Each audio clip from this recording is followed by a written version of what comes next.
On voit que c'est un sujet qui attire les foules. Donc merci d'être si nombreux. Donc on peut commencer. Donc je suis Didier Nozeret, je suis le PDG de Viewpoint.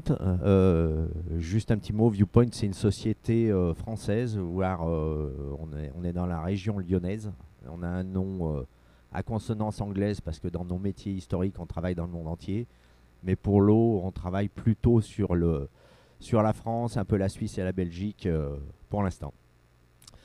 Donc le sujet de cette présentation, c'est de vous expliquer un peu comment, en détectant bien les micropolluants, on va arriver à mieux les gérer et qu'une des solutions qui peut être intéressante, c'est d'utiliser la biosurveillance. Et je vous parlerai d'un outil qu'on a développé qui s'appelle le ToxMate et qui a des applications en assainissement et en eau potable. Alors, première chose, micropolluants. Alors, je suppose que si vous êtes là, c'est que ça vous parle un peu. Juste pour recadrer les choses, hein, les micropolluants, c'est des produits qu'on va pouvoir retrouver dans l'eau à des doses qui vont du nanogramme à quelques centaines de microgrammes. Donc, dans les petites doses, il faut bien se rappeler à quoi ça correspond. En gros, c'est une quinzaine de morceaux de sucre dans une piscine olympique. Donc des fois, c'est pas beaucoup de choses, mais ça peut avoir des effets sur la santé humaine, sur l'environnement. Donc c'est des produits qu'on trouve à très faible concentration, mais qui peuvent avoir un impact non négligeable sur tout un tas d'aspects de notre vie. Les micropolluants, c'est assez compliqué parce que bon, il se dit qu'il y en a entre une centaine de milliers et 300 000. Donc ça fait pas mal de choses. Donc ce sont des produits qui pour certains ont été un peu étudiés, sur lesquels on connaît un petit peu les impacts, surtout dans le cadre de REACH en Europe qui permet de faire je dirais, des études un peu plus approfondies sur les produits. Mais à côté de ça, il y a tout un paquet de molécules dont on connaît très peu de choses et sur lesquelles il est à la fois compliqué de les détecter, de les quantifier et de savoir quel est leur impact. Et en plus de ça, la chimie évoluant, il y a toutes les années de nouvelles molécules qui se retrouvent sur le marché et qui peuvent se retrouver au bout d'un certain cycle dans l'eau.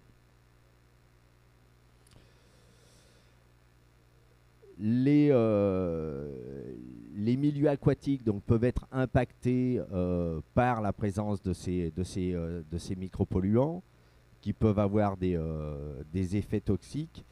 Et il y a une chose qui est importante aussi à noter, c'est qu'on se retrouve dans l'eau avec un milieu récepteur qui est à la convergence de tout un tas de sources de micropolluants, que ce soit des eaux de pluie qui vont ruisseler, qui vont finir dans les rivières, ou des stations d'épuration urbaines ou industrielles. Et on va se retrouver en fait avec des joyeux cocktails de tout un tas de molécules pour lesquelles donc, on connaît des choses quand elles sont toutes seules dans l'eau, mais quand elles commencent à être tout un paquet, à se recombiner, à se mélanger, ça devient encore plus complexe. C'est-à-dire que le nombre de possibilités est exponentiel et on ne sait pas trop ce qui peut se passer. Hop là, je suis reparti dans le bon sens. Donc pour gérer ces micropolluants, il faut première chose les identifier. Faut savoir comment ils se comportent vis-à-vis du vivant et quel impact ils peuvent avoir. Et une des méthodes, c'est de faire de la physico-chimie, c'est de prélever de l'eau et puis d'aller chercher ce qu'on peut trouver dedans. Sachant que je vous parlais tout à l'heure de 100 000 à 300 000 molécules qu'on peut retrouver dans l'eau. Quand on fait du screening, qu'on va chercher des molécules, le coût de la recherche de ces molécules est vite important. Donc là, je donne comme exemple, pour aller chercher 1000 molécules, en gros, ça coûte 1000 euros, mais ça, c'est sur des molécules sur lesquelles il y a des méthodes où c'est connu, où on sait à peu près comment les trouver. Si on voulait aller chercher les 300 000 molécules potentielles, ça ne va pas être 300 000 euros parce qu'il y a certaines molécules dont on parle beaucoup d'EPIPHAS en ce moment, pour les identifier et pour mesurer les concentrations, ça devient vite très très complexe et très très cher. Donc on se retrouve avec une situation dans laquelle savoir ce qu'il y a dans une matrice d'eau, c'est très compliqué et c'est très cher. Et c'est pour ça que nous, on s'est dit, vu l'évolution de la réglementation qui demande de plus en plus à aller chercher des nouvelles molécules, donc il y a une évolution dans le temps, qu'il y avait peut-être un moyen d'aller encore plus loin dans le futur, parce que là, on a des choses qui se prévoient pour 2030, 2045 sur le traitement des micropolluants. Mais il y a peut-être moyen d'avoir quelque chose qu'on pourrait mettre en place dès maintenant et qui va prévoir ce que sera le futur des micropolluants, à savoir une image plus globale de l'impact qu'ils peuvent avoir sur des matrices complexes. Donc encore une fois, la physico-chimie, c'est compliqué. On a des matrices de plus en plus complexes, donc il faut trouver une solution qui soit plus globale pour aller, je dirais, détecter ces micropolluants, ces molécules problématiques, et mesurer leur impact sur l'environnement et sur la santé humaine. Donc nous, ce qu'on a eu comme idée, c'est de demander aux vivants, c'est-à-dire aux habitants de nos rivières, s'ils pouvaient nous indiquer comment ils ressentaient la qualité de l'eau dans laquelle ils vivent.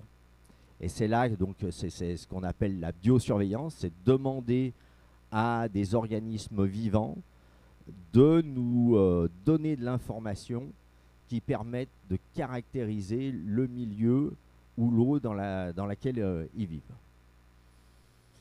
Donc nous, ce qu'on a développé, c'est un outil. Alors on a développé ça en collaboration avec l'INRAE. C'est un outil qui utilise 3 espèces vivantes. On verra quelques images un petit peu après. Donc une sangsue, un gamard qui est une crevette et un escargot d'eau, qui vont être mis au contact de l'eau qu'on veut analyser. Donc ça peut être à la sortie d'une station d'épuration industrielle ou urbaine, ça peut être dans une usine de potabilisation, ça peut être sur de l'eau brute de rivière. On va les exposer dans des aquariums, et en présence de micropolluants, eh ben, ça va commencer à les gratouiller, à les chatouiller. Ils vont changer de comportement. C'est comme vous, si là il y a un bruit soudain, vous allez sursauter. S'il y a une odeur déplaisante, vous allez dire bon ben là ça me plaît pas l'odeur, je vais aller voir ailleurs.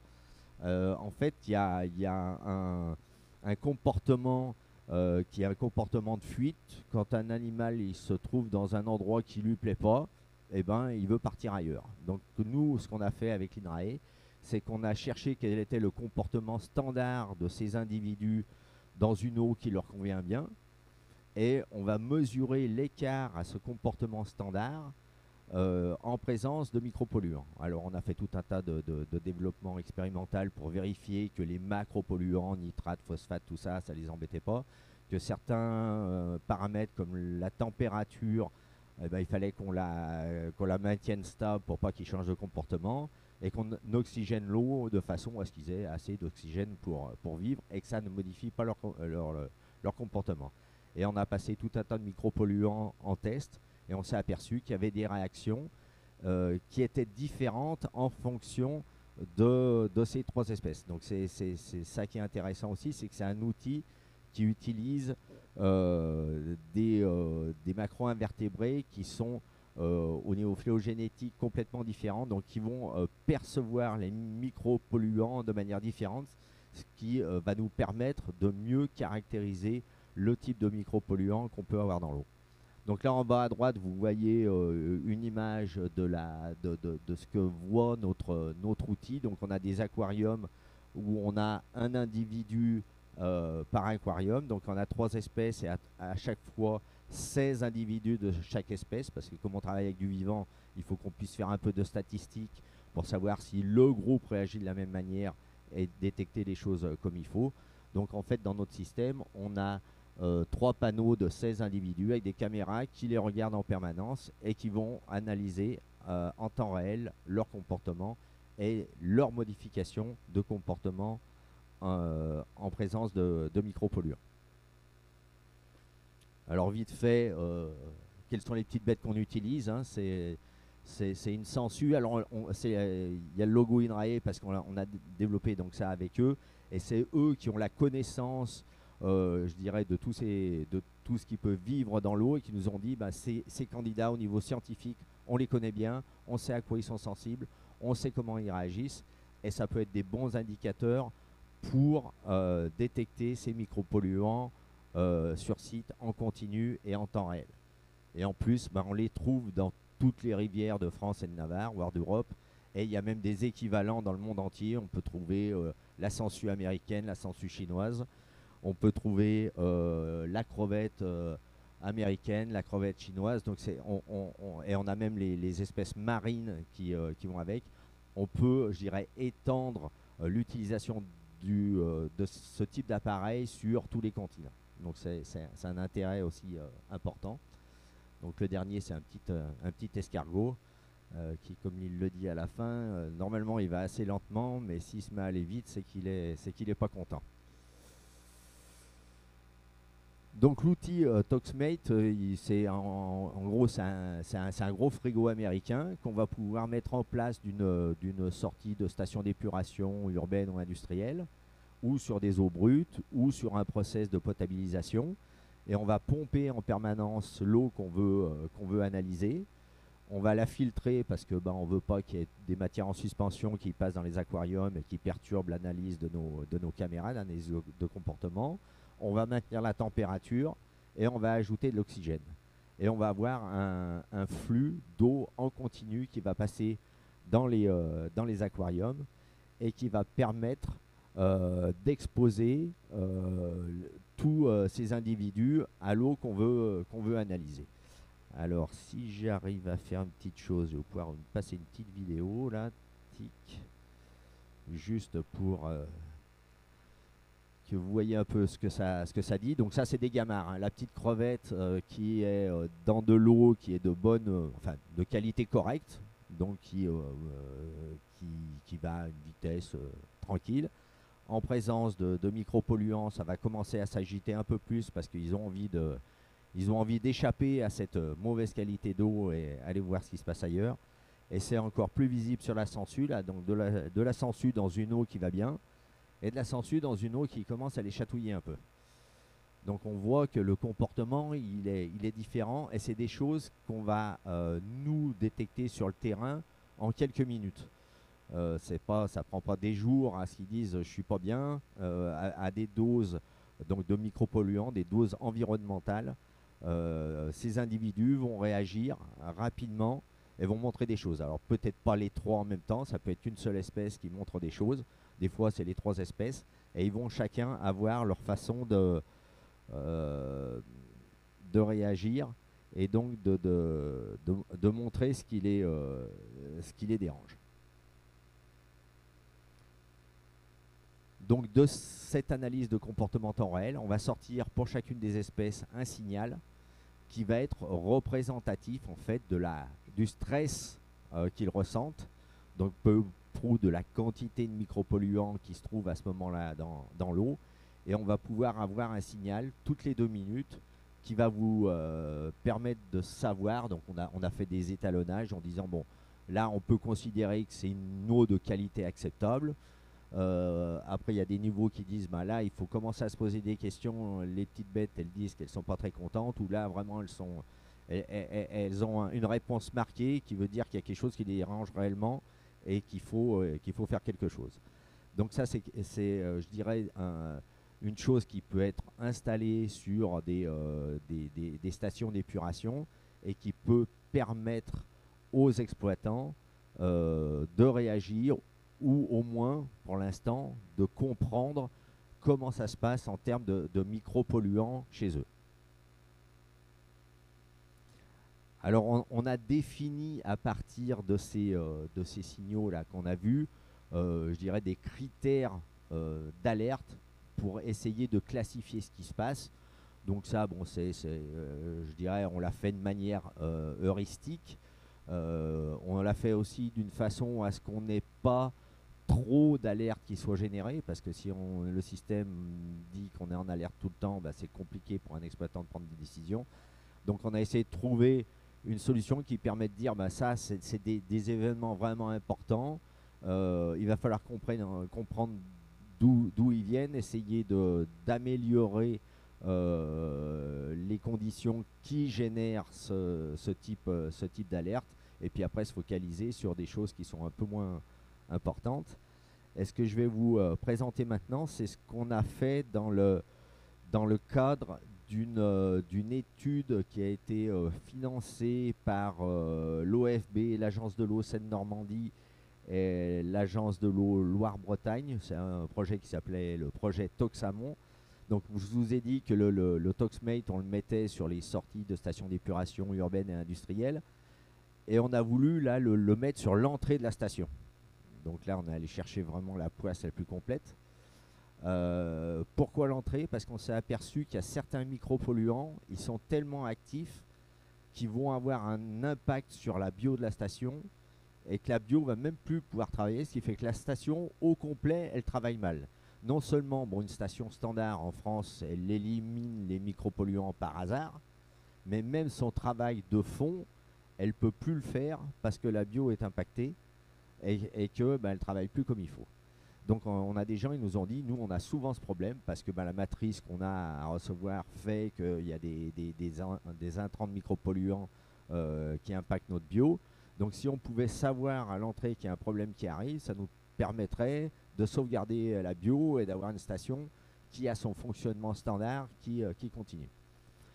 Donc c'est un dossier sur lequel, donc juste pour vous montrer, on a déployé en fait 9 sites en France, sur lesquels il y avait 2 Toxmate, un en sortie de station d'épuration et un en entrée de station d'épuration. Donc on a vite eu alors on avait fait des essais avant, on avait eu pas mal de problèmes sur l'entrée, sur ce qu'on appelle le tox amont, donc en amont de la station d'épuration. Je vous ai dit qu'on filtrait pour ne pas avoir trop de choses qui viennent impacter notre traitement d'image et notre analyse de comportement dans les aquariums. Sur l'amont, ça a été un peu compliqué, on s'est retrouvé avec pas mal de complexification de la situation. Et donc c'est un dossier sur lequel on continue à travailler, mais on n'a pas une solution sur l'amont qui nous donne satisfaction. Par contre, sur ces 9 sites, on a pu avoir les tox aval, donc ce qu'on a qui est disponible et qui fonctionne, qui a pu fournir des informations.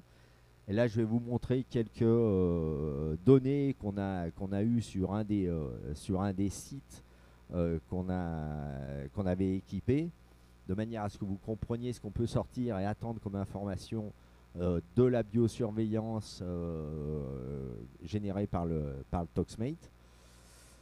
Donc on a travaillé pendant plusieurs mois, on a une vingtaine de mois qui ont été analysés. Et ça nous a permis d'avoir une vision sur le long terme de ce qui se passe sur cette station d'épuration. Et on s'est aperçu qu'avec les critères qu'on avait définis, que je vous ai montré un peu avant, en gros, on a les 3/4 du temps où l'eau qui sort de la station d'épuration, on peut la considérer comme correcte. Et puis il y a un quart du temps où finalement on retrouve des micropolluants en quantité moyennement ou assez ou importante en sortie. Et ça, c'est une constante. Alors ça varie un peu. En fait, ce 75% du temps pendant lequel on a peu de micropolluants en sortie d'une station d'épuration, sur l'échelle des 9 sites et voire des autres sites qu'on analyse, c'est une bonne image. C'est-à-dire qu'en fait, les micropolluants, c'est pas une situation où on a tout le temps des micropolluants Enfin, il y en a tout le temps, mais il y a toujours un bruit de fond. Mm,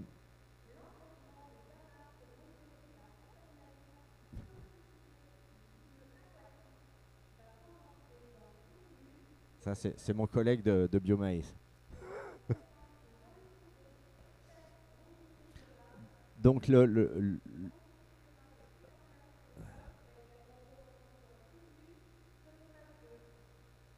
donc le fait de comprendre que les micropolluants, c'est pas une situation qui est constante et qu'il y a des pics, qu'il y a une certaine dynamique, c'est très important pour prévoir la suite, je dirais, de ce qui va se développer sur les micropolluants. Dans le cadre de la DRU2, il va falloir faire des traitements sur les micropolluants.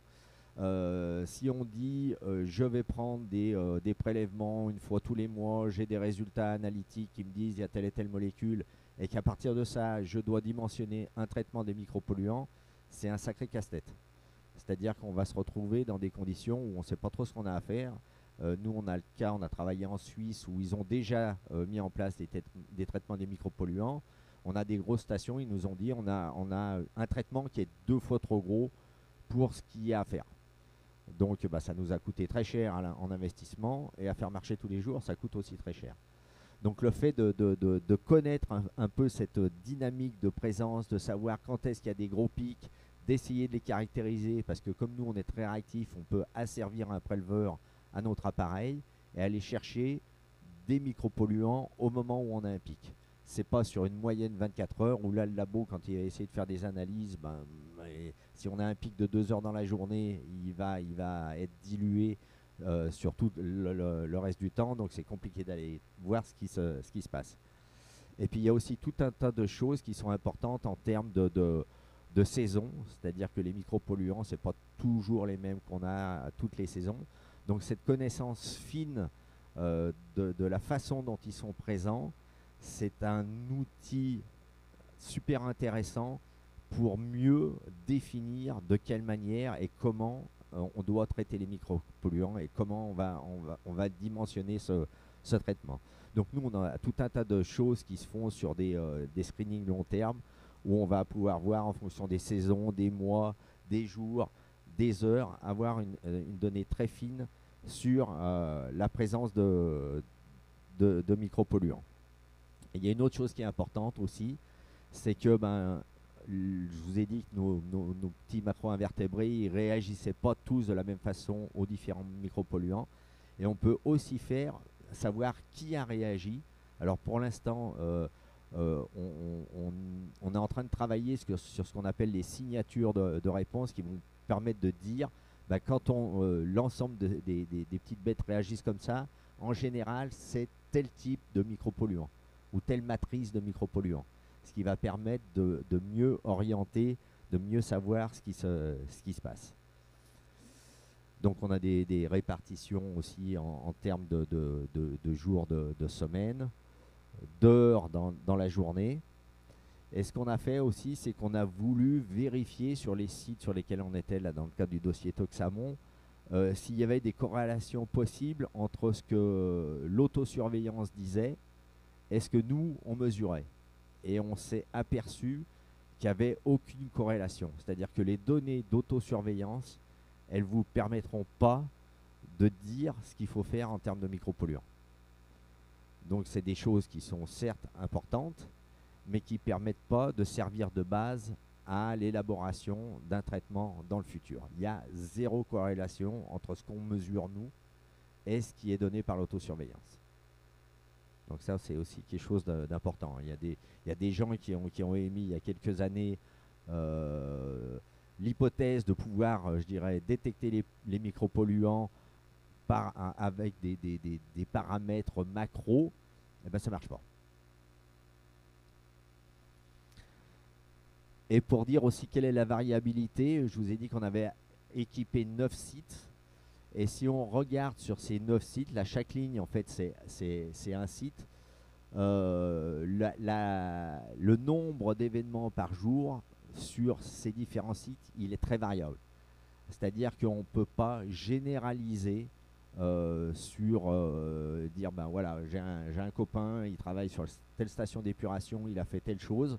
moi j'ai une station d'épuration à gérer, je vais faire pareil, ça ne marche pas.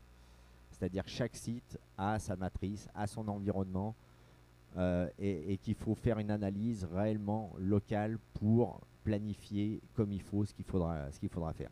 C'est ce qu'on voit ici dans la variabilité des résultats.